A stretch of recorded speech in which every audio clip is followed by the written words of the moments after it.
जी नाज़रीन, कलोई में समाजी तंज़ीम लैब ख़िलाफ़ ॻोठाणनि जो प्रेस क्लब अॻियां एहतजाज। ॻोठ सर्वी न करण ऐं समर पंप ऐं राशन में मुसलसल नज़रअंदाज़ करण जो इल्ज़ाम। ख़बर मूजिब कलोई में ॻोठाणनि फैज़ मोहम्मद लुंड, जब्बार, मुस्तफ़ा हुसैन, अली मोहम्मद ऐं ॿियनि समाजी तंज़ीम लैब ख़िलाफ़ एहतजाज कंदे चयो आहे त 4 खां 5 साल ताईं लैब तंज़ीम कमु करे पई, पर मुसलसल असांजे ॻोठनि खे नज़रअंदाज़ कयो वञे पियो।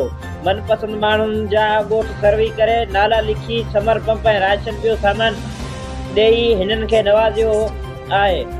असां मुख़्तलिफ़ ॻोठनि जी सर्वे करे जेके मुस्तहक़ आहिनि हिननि जा नाला लिखिया आहिनि। पहिरीं लिस्ट में 100 माण्हुनि जा नाला आया आहिनि, हिननि खे राशन ॾिनो, बाक़ी रहियल नाला ॿी किस्त में ॾींदासीं। लैब फील्ड इंचार्ज रिपोर्टर सूफ़ी मोहम्मद सनोड़ियो, शाहीन न्यूज़, ब्यूरो चीफ मिठी सरपागर।